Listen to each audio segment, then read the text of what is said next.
Hey there, everyone. Welcome to my channel. And, well, it's been 5 years since the last time I actually did that. But we're taking a look at the first evaluation version of Windows Server 2025, the very first Windows Server version in the AI era. I mean, the very first brand new Windows Server version in that era. And there's a lot of concern about the whole Copilot thing and how that's going to impact things, how that's going to change the way we use computers.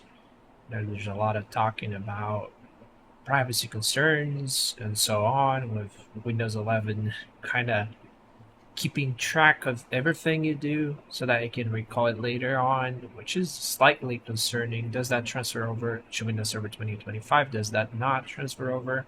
How's the bloat situation? Because as we know, Windows has been getting progressively more bloated as time goes by, which, you know, is also quite a concern because at the end of the day, Windows Server is meant to be a server operating system. It's not nothing more than that. So hopefully the bloat's not there. We're going to be checking out for that, obviously. Um, at first glance, the first thing I noticed is that the setup screen is just slightly different than it was before. They finally changed that after so long. It's no more like the Windows 10 one, which is a good thing, I suppose. Always good to keep stuff fresh. It feels a little fresher than usual. Other than that, I mean, it's basically the same experience that we've always had with Windows Server. Server Manager still looks just about the very same, the layout and everything, which obviously is a good thing as well because it keeps it familiar, so you don't have to retrain or anything. If you know how to use Windows Server, 2016, you know how to use 2019, 2022, and so on. And that's about the same here for Windows Server 2025. It has not changed. It's very familiar. Feels like home. As you can see, we're running data center version of it on workstation. Virtual machines, not bare metal. Bear that in mind. But yeah, as you can see here, just about the very same. This storage pools and so on. It's about the same experience that you'll always get with Windows Server. You know what you're gonna get. Windows Server wise, you always kind of know what you're gonna get. And you're prompting me to try out the Azure Arc and the new Windows Admin Center built into the portal to manage my individual servers and clusters on premises. Interesting. Don't show this message again. I could try that later on. Would be a nice idea, I suppose, at one point. Should give that a go. But as of right now, I just want to check the bloat situation out and see what's really new here. As you can see, it's very, very clean. You have the Azure Arc setup thing, the server manager, settings, Edge, file explorer. There's the terminal, PowerShell, and the feedback hub, obviously, because it's an evaluation version. So obviously, feedback is much appreciated. Microsoft's looking for that input. And yeah, at first glance, zero bloat, which is a great thing. I mean, it's Windows Server. It would be weird if it had bloat on it, but there is no bloat. No bloat at all whatsoever. Let's check the task manager, shall we? I want to see how's the numbers in terms of usage and so on. So we're idling. There's no services installed. It's a brand new install. I installed it and started recording the video. Basically, installed VMware Tools, which works. You don't have to update it or anything. I'm running the first patch of the first workstation patch after it went free. So basically the latest.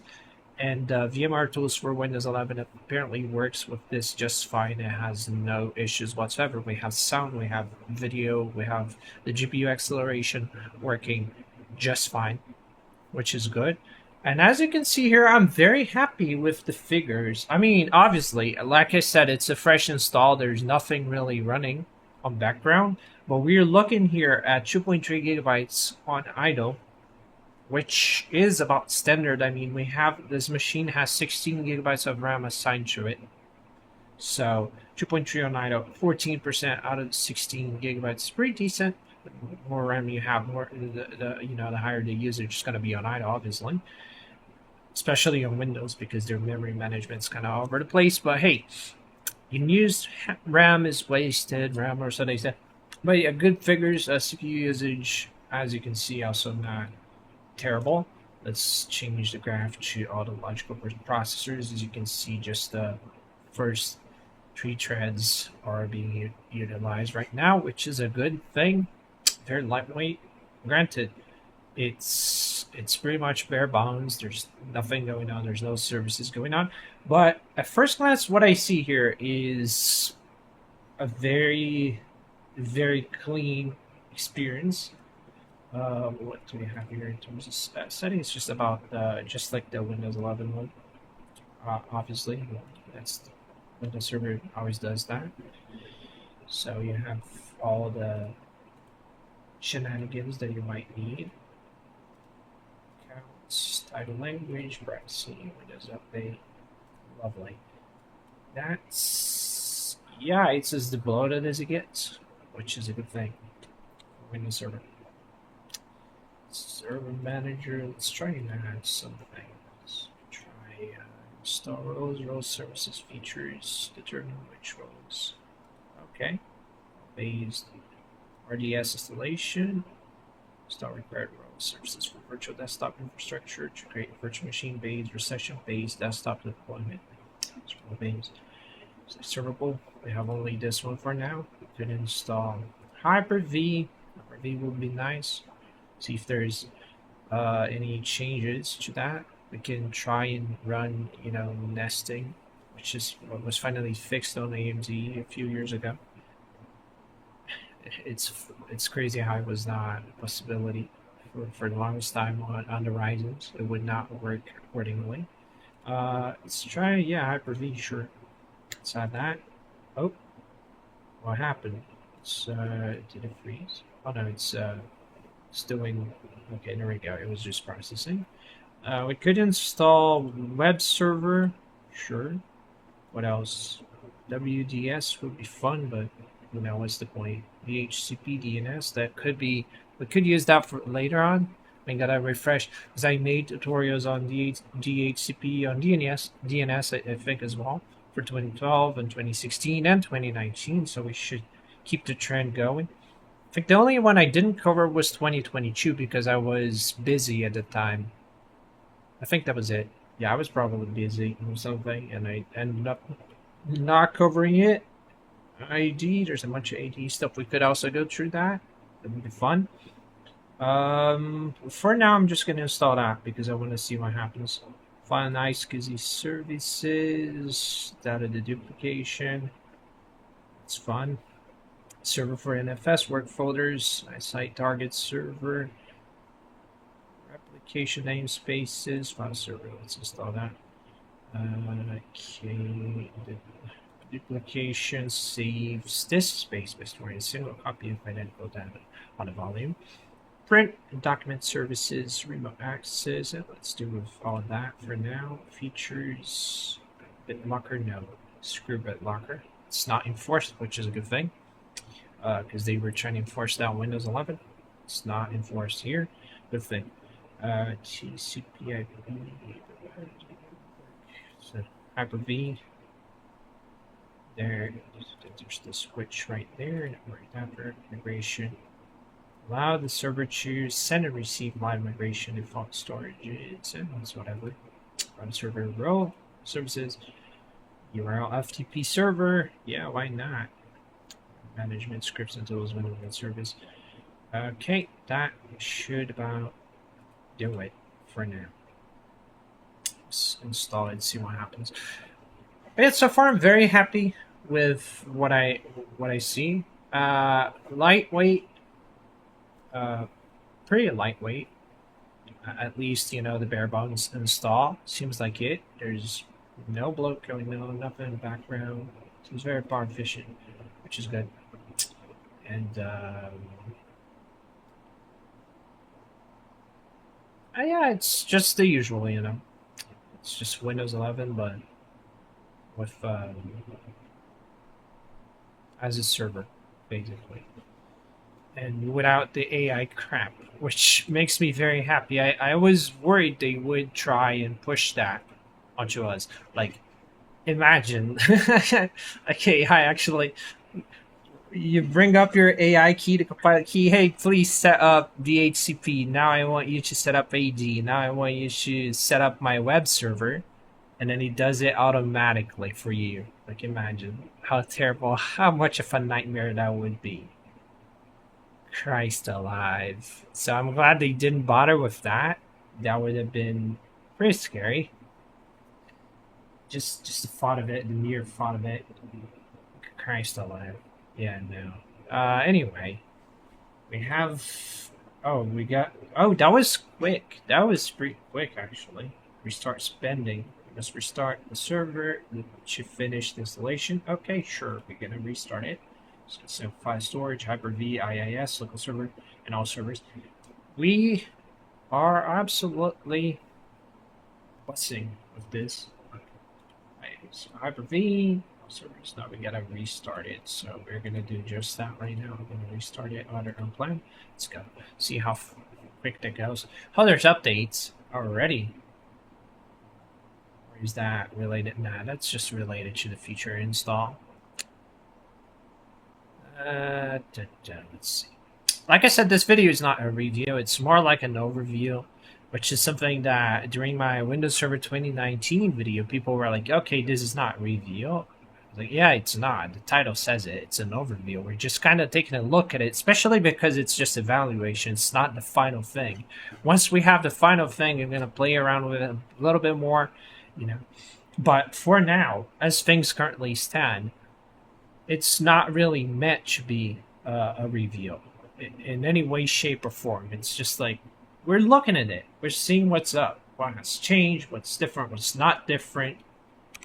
Not taking it overly seriously. You just want to, if you want to see how it looks, how it feels, without actually going through the trouble yourself, downloading the ISO, setting up the virtual machine, it's time consuming.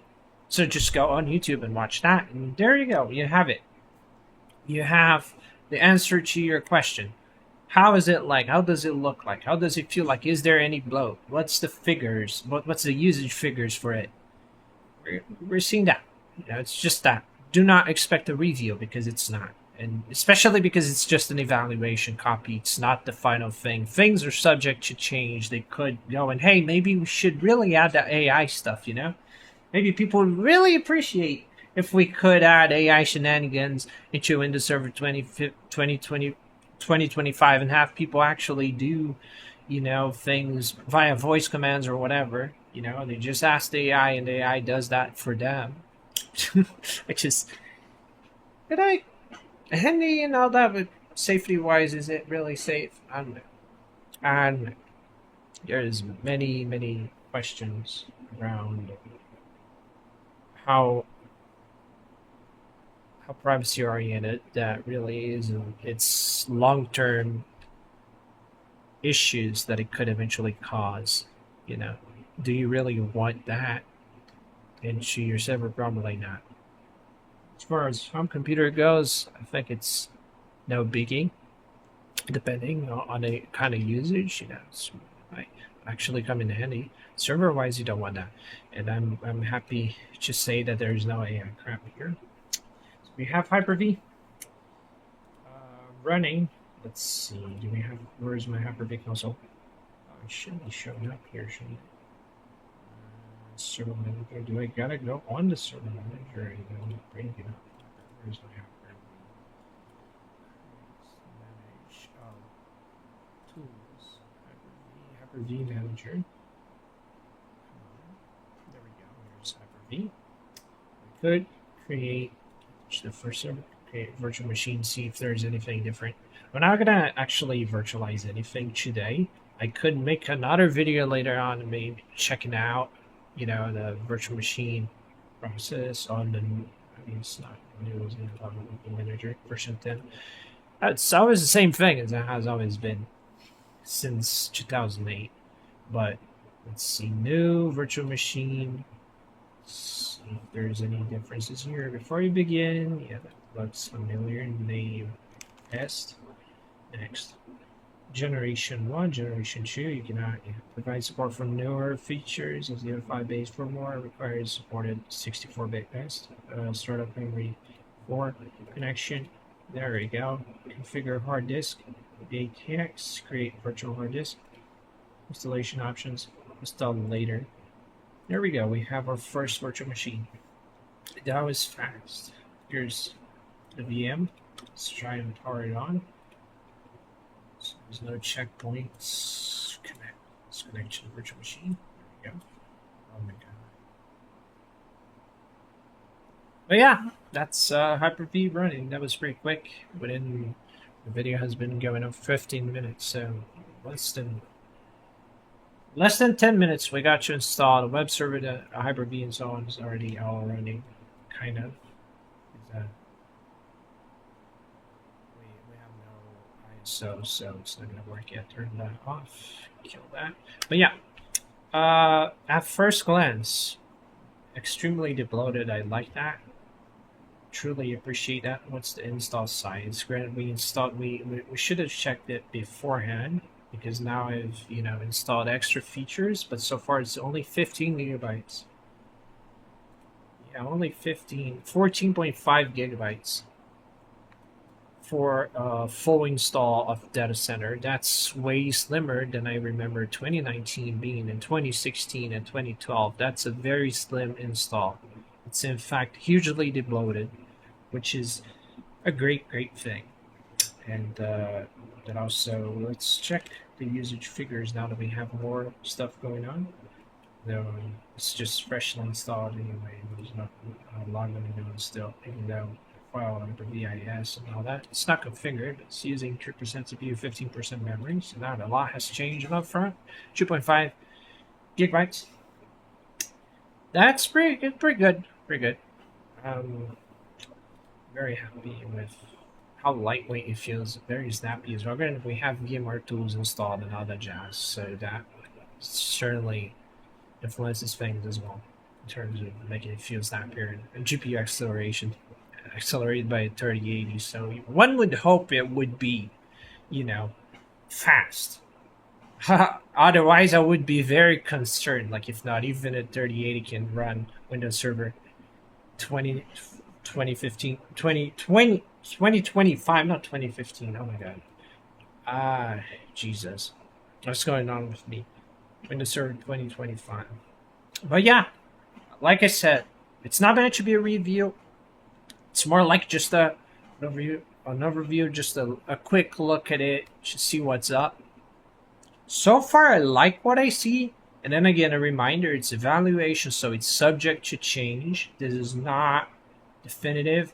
Microsoft could go and add new features, remove features, change UI things, elements, It's all subject to change. It's something that you all have to bear in mind. As of today, late May 2024, this is how it looks like. It could be changing, and we're going to be covering all that in the future. Whatever might change, we're going to cover it here. But for now, as of right now, that's pretty much the experience. That's the numbers you have at the moment with a fresh install. Look, very good, very lightweight. In that sense, we're not doing anything depending on, obviously it's just idling, but still 2.5 gigabytes. It's pretty okay, And like I said, no bloat, no AI crap. There's nothing, no weird notifications going on and distracting you. So also a great thing. So here, there's really nothing going on. It's pretty bare bones. As bare bones as it gets. And in that very case, it's a pretty good thing that it is this way. So, I think that's it. I just wanted to see what was up. Installed it, checked it around, checked it out. Looks great, looks fun. I'm going to be playing around with it more. Setting up the things accordingly, playing around with the file services, playing around with DHCP and ENS, so on. But for now, I think that's enough, right? Because I mean, Windows Server is Windows Server at the end of the day. You know what you're gonna get. You know, it's not like a box of chocolates that you never know what you're gonna get. You know what you're gonna get with Windows Server. You open the box and bingo, there's a Windows Server in there, and you know the features, you know how it's gonna, behave, sort of, and some things never change, like the server manager, for instance, which has been the very same thing since like 2012. And that's actually a good thing, like I was saying, because it keeps you familiar. You kind of don't have to retrain yourself at every new version that comes out. You know, if you know how to use 2012, you know how to use 2016, you know how to use 2019, 2022, and you know how to use 2025, that's pretty good. That's pretty good. That's a cost saving measure as well, because you don't really have to be training. It keeps that commonality going on. And you just get extra improvements. You get better security. You get performance improvements. You get maybe a few UI differences here and there. But overall, the core experience is about the same. It's just a shell that changes a bit every now and then, you know, the graphical interface part of it. But, the operating, it's just about highly consistent, which I appreciate. It keeps that consistency going, and I 100% love that. But with all that being said, I think it's time to bid farewell to you all, because we have, in fact, completed our mission of just having a look around. There's not a lot to see, like I said. It's highly bloated. There's not a lot going on. It's kind of like you build a bear kind of thing, You get your empty shell, and you kind of gotta flesh it out yourself, which is great. So you have the features that you want, the things that you actually need, and the out of the box experience is just as bare bones as it gets, and then you just progressively flesh it out as required, which chef's kiss, cannot complain about that. So yeah, feedback's much appreciated as usual. Just like Microsoft, I also appreciate feedback. The comment sections right below. If you all have any questions, anything really, don't be shy. I appreciate it. I'll see you guys in the next one, hopefully soon, with more Windows Server stuff. Maybe Windows 11 LTSC, which also came out very recently. Could be checking that out. Could be, messing about with more Windows Server shenanigans as well. Who knows? I'm open to suggestions, really. So, with all that being said, yeah, y'all stay safe, take care, and bye bye.